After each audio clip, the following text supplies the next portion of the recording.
Barnard's star. You've probably heard the name if you're into astronomy, and even if you haven't, its latest discovery will make you sit up and take notice. Just 6 light-years away from Earth, Barnard's star is one of the closest stellar neighbors to our solar system. For astronomers, it's a bit like having a mysterious house at the end of the street.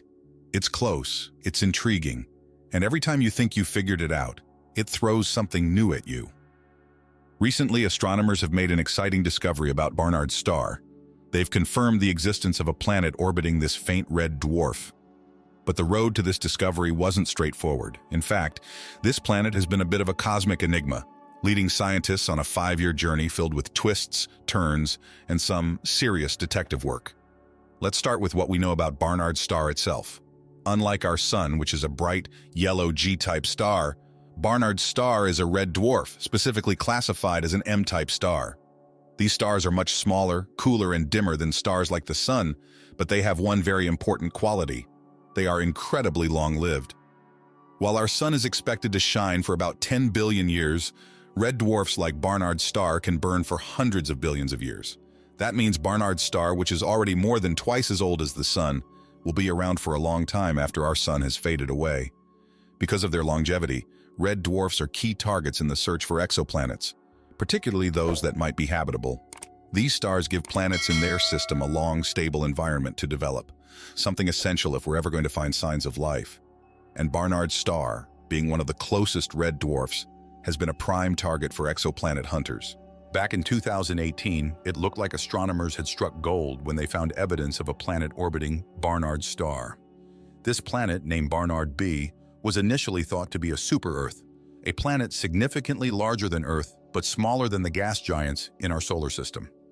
The discovery was made using the radial velocity method, a technique that detects planets by looking for tiny wobbles in a star's motion. As a planet orbits its star, the gravitational tug of the planet causes the star to move ever so slightly. This movement creates small shifts in the star's light spectrum, which astronomers can measure. But this method, while powerful, is also incredibly sensitive. It requires years of precise measurements, and the signals it produces can sometimes be tricky to interpret. That's exactly what happened with Barnard B. Although the initial data suggested a super-Earth, further observations threw the discovery into doubt. The signal wasn't as strong as scientists had hoped, and as more data came in, it became clear that something wasn't quite right. By 2020, Barnard B was officially unconfirmed, and the super-Earth that had captured so much attention seemed to be nothing more than a false positive. Yet the story didn't end there. Scientists kept observing Barnard's star, and what they found is just as exciting as the original discovery. Maybe even more so. A new analysis of the data, using more refined techniques and 5 years' worth of observations, has confirmed the existence of a planet orbiting Barnard's star. But here's the twist. It's not the super-Earth we thought it was. Instead, this newly confirmed planet is much smaller, with less mass than Earth, and its orbit? A lightning-fast 3 days. That's right, a year on this planet is just 3 days long. It's hard to imagine living on a world where the seasons change in less time than it takes us to get through a long weekend. But the short orbital period is one of the reasons this planet was so hard to detect in the first place. The signals it produced were faint, making it easy to miss or misinterpret with earlier methods. So what does this mean for Barnard's star and our broader search for exoplanets? For one thing, it highlights just how challenging it can be to find planets around red dwarfs. Because these stars are so dim, even planets that orbit close to them, like this newly discovered world, can be difficult to spot. It takes years of careful observation, cutting-edge technology, and sometimes a bit of luck to confirm the existence of planets in systems like this. Now let's talk a bit more about the radial velocity method, because this technique has been at the heart of many exoplanet discoveries.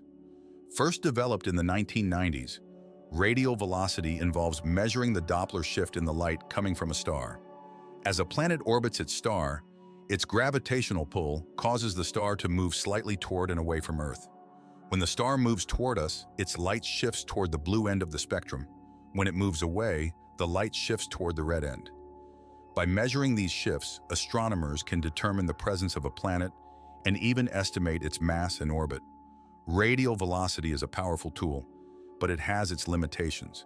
It works best for massive planets that orbit close to their stars, like hot Jupiters, giant gas planets that orbit very close to their parent star.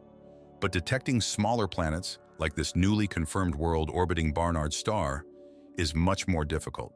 The signals are weaker and they can easily get lost in the noise of the data. In contrast, the other major method used to discover exoplanets, the transit method, has been responsible for most of the exoplanets we know about today. This method involves looking for tiny dips in a star's brightness as a planet passes in front of it. When a planet transits its star, it blocks a small portion of the star's light, causing a temporary dimming. NASA's Kepler Space Telescope used this method to great success, discovering thousands of exoplanets during its mission. The Transiting Exoplanet Survey Satellite, TSS, continues this work today, scanning nearby stars for telltale dips in brightness that might indicate the presence of planets. But the transit method has its own limitations. It only works if a planet's orbit happens to align perfectly with our line of sight, so that it passes directly in front of its star. If the planet's orbit is tilted even slightly, we won't see the transit, and the planet will remain hidden. That's why radial velocity is so important. It doesn't rely on the alignment of the planet's orbit, meaning it can detect planets that the transit method would miss. And when used together, these two methods can provide a fuller picture of an exoplanet system. Barnard's star is a great example of this. Even though we haven't been able to detect a transit from the newly discovered planet, radial velocity measurements have confirmed its existence. And this isn't the end of the story. The data hints at the possibility of additional planets in the system, planets that could be waiting to be discovered with more advanced instruments and longer observation periods. Let's think for a moment about the potential for more planets around Barnard's star. If there are other planets in this system, some of them could orbit farther out from the star, possibly in the habitable zone. The habitable zone is the region around a star where conditions might be just right for liquid water to exist, a key ingredient for life as we know it. Red dwarfs like Barnard's star have much smaller habitable zones than stars like our Sun, but that doesn't mean they can't host habitable planets. In fact, some of the most exciting recent discoveries in exoplanet research have involved red dwarf systems. Take the TRAPPIST-1 system, for example. Located about 40 light-years away, TRAPPIST-1 is a red dwarf with 7 Earth-sized planets, 3 of which orbit in the habitable zone. This system has captured the imagination of scientists and the public alike because it offers one of the best chances yet of finding signs of life beyond our solar system. Could Barnard's star host a similar system? It's possible, and the prospect is thrilling. As our technology improves, we're getting closer to being able to answer some of the most fundamental questions about the universe. Are we alone? Is there life beyond Earth? Exoplanet discoveries like the one around Barnard's star are helping us inch closer to those answers.